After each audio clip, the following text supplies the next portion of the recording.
अध्यक्ष महोदय,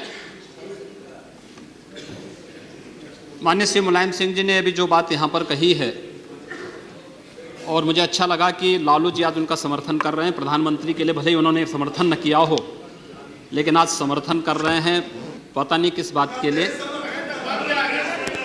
लेकिन मैं आपके माध्यम से पूरे सदन का ध्यान आकर्षित करना चाहता हूं उन मुद्दों की ओर जो आज भी सदन की मर्यादा के विरुद्ध यहाँ पर बातें हो रही हैं और किस प्रकार से गुमराह किया जा रहा पूरे देश को। अयोध्या में 3 प्रकार की परिक्रमाएं होती हैं, पंचकोसी, 14 कोसी और 84 कोसी। और महोदया, उसी परंपरा के अनुसार 84 कोसी परिक्रमा देश के संतों ने प्रयागराज महाकुंभ के अवसर पर 10,000 संतों ने वहां पर तय किया था और उसी के अनुसार परिक्रमा का यात्रा का कार्यक्रम तय हुआ था। महोदया, मैं स्पष्ट कर देना चाहता हूं कि अयोध्या में श्री राम जन्मभूमि, जिस पर माननीय उच्चतम न्यायालय ने इलाहाबाद उच्च न्यायालय की खंडपीठ के निर्णय के बाद स्थगनादेश दिया है, उससे 25-30 किलोमीटर दूर बस्ती जनपद के मखोड़ा नामक स्थान से, जहां पर महाराज दशरथ ने पुत्रेष्टि यज्ञ किया था, उस स्थान से इस परिक्रमा यात्रा को प्रारंभ होना था और विशुद्ध धार्मिक यात्रा थी। इसमें किसी राजनीतिक दल का कोई हस्तक्षेप नहीं था। बिल्कुल 200-250 संतों को इस यात्रा में चलना था और 13 सितंबर तक ये 20 दिन की यात्रा है। लेकिन जिस प्रकार से धार्मिक स्वतंत्रता के मौलिक अधिकार पर उत्तर प्रदेश सरकार ने प्रहार किया है, महोदया, पहली बार ये देखने को मिला है कि लगभग 2000 से अधिक संतों को गिरफ्तार किया गया है और पूरी तरह अपमानित किया गया है। यहां तक कि अयोध्या जी में सरयू जी का स्नान करने वाले जो संत ऐसे हैं जो केवल सरयू जी का स्नान करते हैं, उसी का जल का ग्रहण करते हैं, उन्हें वहां सरयू जी का पूजन नहीं करने दिया गया, स्नान नहीं करने दिया गया, जबरन उठा करके बंद कर दिया गया, उन पर लाठियां चलाई गई हैं, पूरी तरीके से अपमानित करके। सबसे पहले तो सरकार ने हमारे संवैधानिक और मौलिक अधिकारों का हनन किया है। दूसरा, जहां तक स्थगन आदेश की बात है, मैं याद दिलाना चाहूंगा, इस देश के अंदर सेकुलरिज्म के नाम पर राजनीति करने वाले उन सभी दलों को 1994 में कांग्रेस नेतृत्व की ही सरकार ने सुप्रीम कोर्ट में एक शपथ पत्र दिया था और ये कहा था कि अगर तय हो जाएगा कि अयोध्या में विवादित जो ढांचा था, वह ढांचा किसी हिंदू मंदिर या स्मारक को तोड़ करके बनाया गया है, तो हिंदू भावनाओं के अनुरूप कार्य होगा। आखिर यह साबित हो चुका है।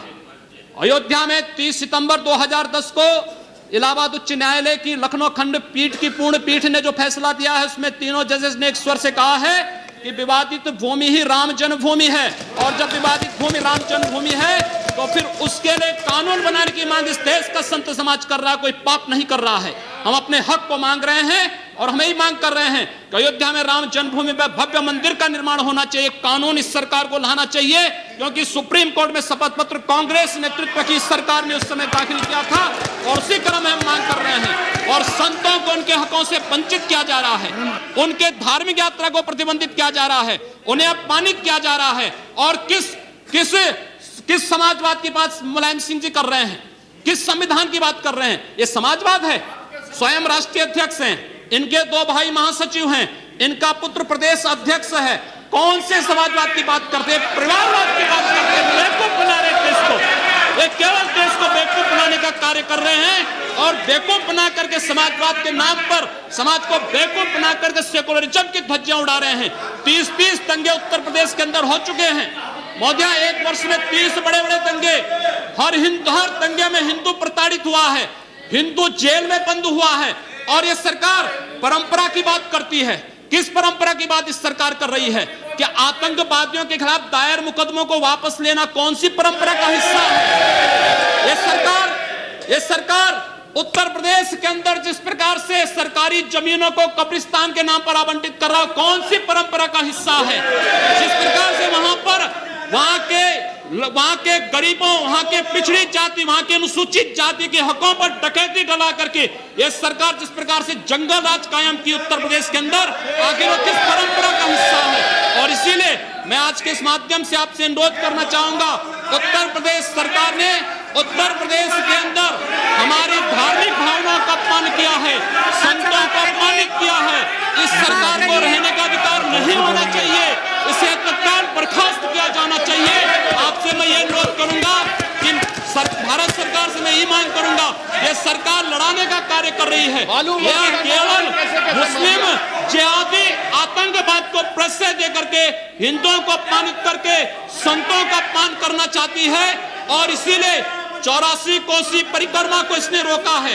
महोदया, जितनी फोर्स वहां लगाई गई, उसका दशांश भी महोदया, उसका केवल दशांश भी केवल सुरक्षा के लिए देखिए 200-250 संत अपनी धार्मिक यात्रा को शांतिपूर्ण ढंग से निकालते।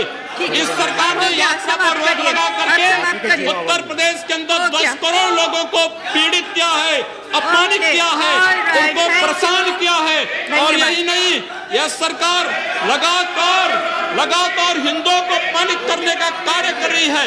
और इसीलिए मैं आपके माध्यम से अनुरोध करूंगा, इस सरकार को रहने का कोई अधिकार नहीं, इसे बर्खास्त किया जाना चाहिए।